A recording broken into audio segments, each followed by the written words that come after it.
Quad शिखर सम्मेलन में से पहले दहशत में दिखाई दे रहा है चाइना। चीन की करतूतों के खिलाफ बड़ा फैसला हो सकता है। इंडो पैसिफिक रीजन में सैटेलाइट से नजर पर फैसला संभव है। चीन के अवैध फिशिंग पर रखी जा सकेगी नजर। समंदर में मछलियों के अवैध शिकार के लिए 95% तक जिम्मेदार है चाइना।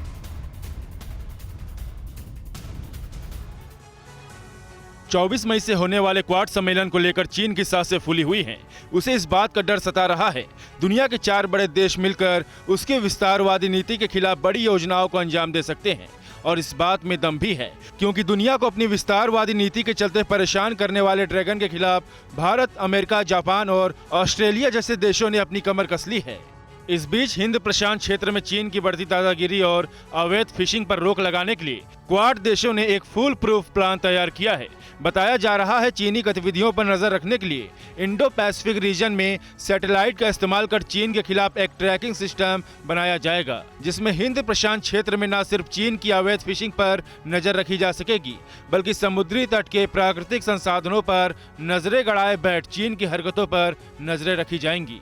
क्वाड देशों का मानना है कि इंडो पैसिफिक रीजन में चीन न सिर्फ अपनी विस्तारवादी नीति को बढ़ा रहा है, बल्कि समंदर में होने वाली मछलियों के अवैध शिकार के लिए चीन 95% तक जिम्मेदार है। यही वजह है क्वाड देशों ने चीनी हरकतों पर लगाम लगाने का नया एक्शन प्लान तैयार किया है।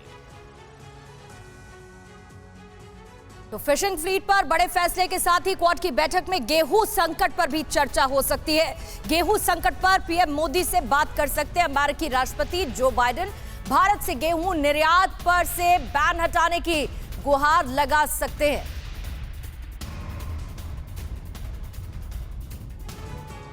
रूस यूक्रेन महायुद्ध से संकट में दुनिया, ग्रेन वॉर ने बढ़ाई विश्व की चिंता। 10 हफ्ते का अनाज, गेहूं के लिए हाहाकार, रोटी की टोकरी हुई खाली, मचा हाहाकार। क्वाड की बैठक में गेहूं पर चर्चा, भारत से रोटी मांगेगा अमेरिका।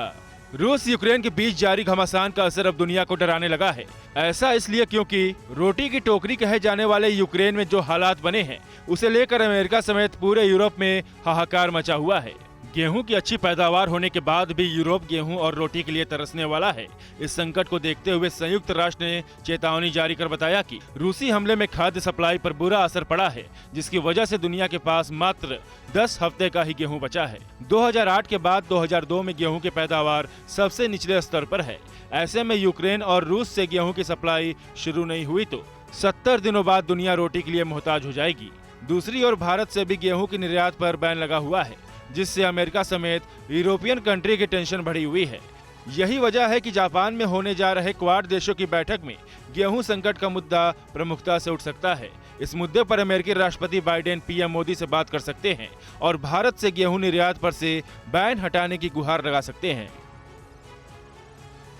अड़ी सोमवार से शुक्रवार शाम 6 बजे सिर्फ TV9 भारतवर्ष पर।